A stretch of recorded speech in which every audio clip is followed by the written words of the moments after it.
WWF wrestling superstars, Dungeons and Dragons, 80s mega movies, Thundercats, and much more. How a small toy company released a ton of awesome and memorable action figures.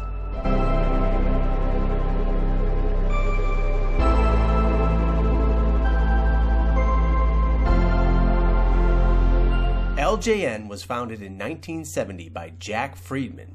He was working alongside Norman J. Lewis when the pair created the new company.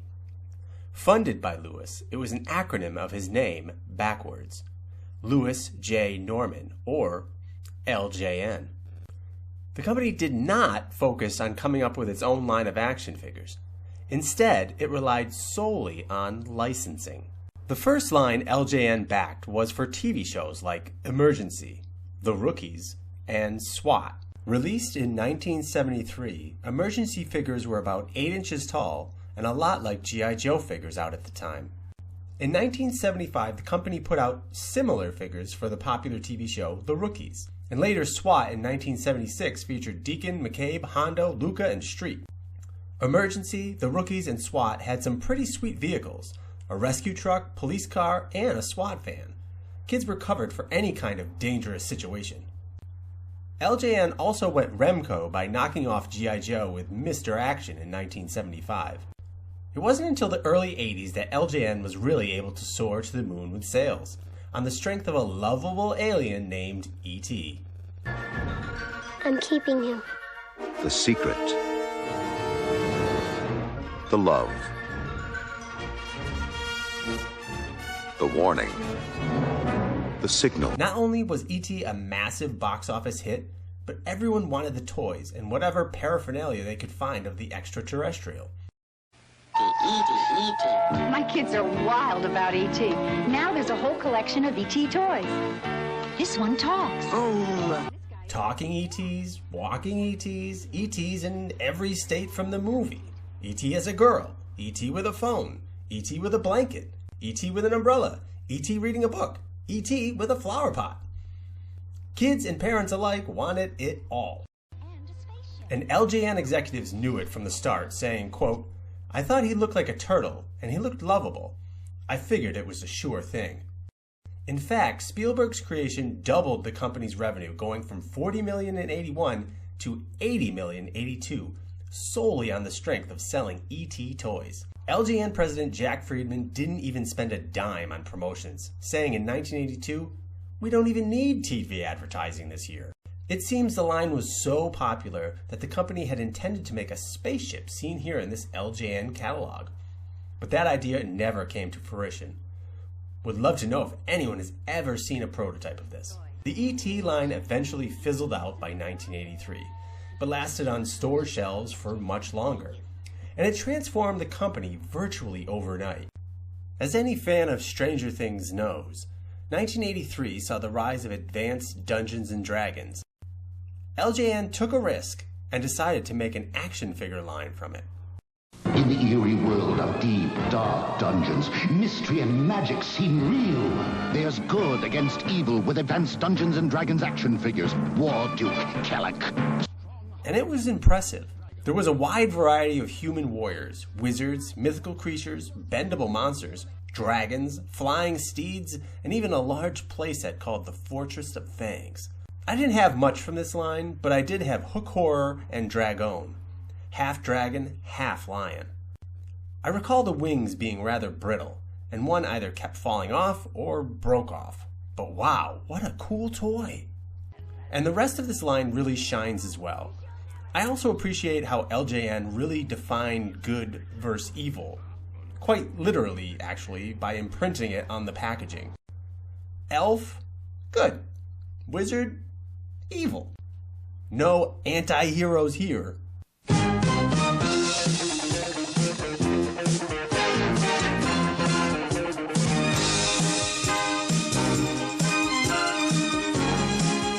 Next up in 1983, Mr. Mustache himself, Tom Selleck.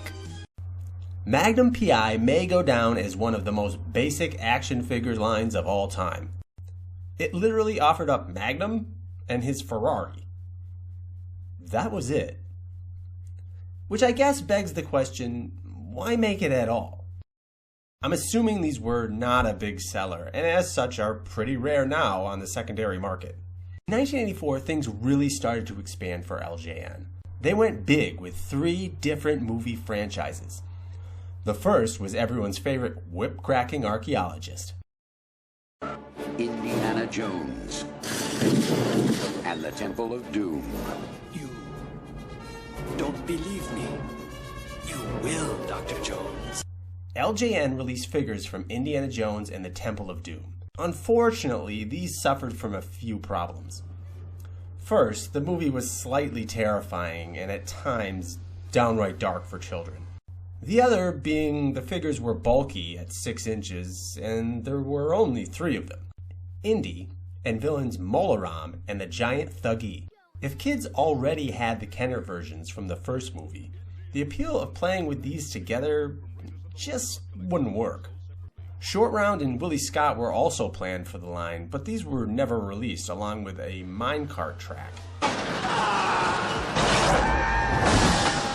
Though still a dark movie, Gremlins was a much bigger success for LJN. Thanks to Gizmo, the cute, cuddly character anchored a lineup filled with the scarier villain as well, Stripe. And most important, no matter how much they beg, never, never let them eat after midnight.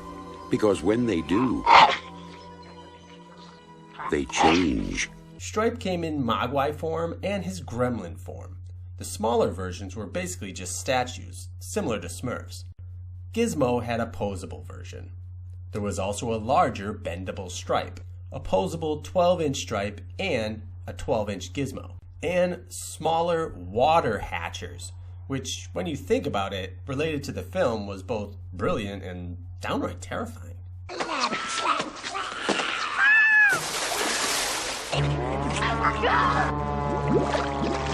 LJN was also all in on Dune in 1984. And this one is a real head-scratcher. Whereas Gremlins and Indy got a smaller release, just a few figures, Dune, not a particularly kid-friendly movie from David Lynch, got a full-line treatment. There was vehicles, several figures, and this, sandworm. The movie was a box office bomb, and what kids would want these toys? Well, I don't know. The toys themselves are decent for what they're worth, but the audience just wasn't there.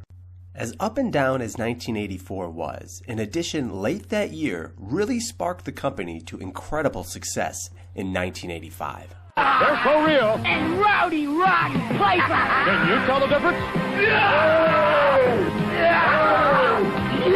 Wrestling superstars, they're for real. Each sold separately from LJN. Hulk Hogan, Andre the Giant, Macho Man Savage, and loads of more machismo hit the toy aisle, and kids, including myself, absolutely ate it up. You better believe it, Mean Gene! The WWF was firing on all cylinders in the mid-80s, and LJN struck gold with this line.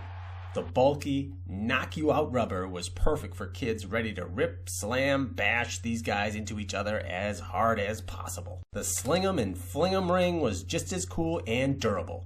As much as I adored my Star Wars figures, these definitely took over for me in '85. Tournaments, steel cage matches, and stolen drama from the actual WWF.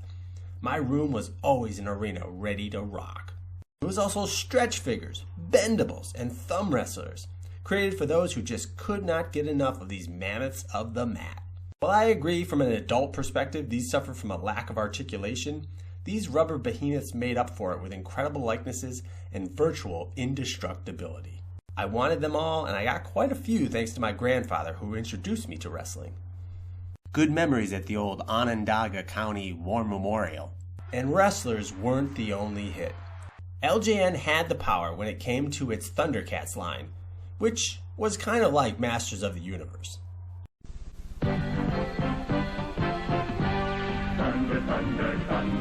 Introducing the Evil Mutant Warriors. Instead of He-Man vs. Skeletor, it was Lion-O vs. Mumra. The syndicated series launched alongside this extensive lineup of toys. Thundercats had play features much like Masters, but these were all triggered by a lever on the toy's back. There were play sets and vehicles and some questionably named creatures like the astral moat monster and the Tongosaurus? Perhaps this show wasn't as widely available where I lived, but I never quite got into it as much as I did He-Man. And I don't really remember having many, if any, of these. Though, it remains quite popular, and I can understand why. While it may be unfair to say the company had peaked with those two lines, it definitely had. The next year brought the Udos, which are, I'm not sure who these are aimed at or who would want them. Yikes. Anyway, the company also released figures based on a laser tag product called Photon. It was also a television series. Ever heard of it? There was Photon, the crystal energy force which creates and sustains life in our universe. Anyone? The good guys were led by a guy named Bodhi Lee, the world champion of Photon, and well, okay, back to the toys. These look kind of cool, but geez, the source material, woof. LJN did secure the rights to the fan favorite Voltron series. However, this was after Matchbox had already released robots in 1984 and Panache Place released character figures, a combining cat robot and a massive playset in 1985. So by that time, LJN was really just picking at the scraps, releasing an assembler set and a motorized Voltron. Lastly, 1986 saw the creation of the Bionic Six. We are a family. I fight for them, they fight for me. As close as we can be. High in the mountains or deep in the sea. Bionic Six. Another series I did not watch or even had a chance to watch. That being said, these figures are pretty cool. They are all die-cast and kind of have a G.I. Joe feel to them. The vehicles are pretty rad and original. Especially this van that houses a dirt bike and a quad runner. And this playset is impressive too. I love when a playset could easily be used for multiple lines, and this one certainly has that feel. By 1987, LJN only released one toy line, Tiger Sharks. While colorful and potentially fun for kids, the line was just 8 figures, and in 1988 it was the last hurrah for LJN and Action figures. They created a bendable series of toys for the popular half live-action, half animated film Who Framed Roger Rabbit. While some of the subject matter was questionable for kids, I remember this being a big hit. The line had protagonist Eddie Valiant, Roger Rabbit, Jessica Rabbit, the Weasel, and Judge Doom. Plus, they even had Benny the Cab, which was fun. It wasn't long after this that LJN shut down its toy division and only sold video games under the Acclaim header. Eventually, the company shut down for good in 1994. Meanwhile, LJN creator Jack Friedman started another toy company, Jakks Pacific, in 1995. And that company has put out a number of quality lines since that time. From hitting the jackpot with E.T., to going all in on fantasy with Dungeons & Dragons, to body slamming the 80s with Hulk Hogan and WWF, LJN was a case study in swing for the fences when it came to toy licenses. Not only did they capture our imaginations, but they helped create childhood memories along the way. As always, thank you for watching. Please like this video and subscribe to the channel.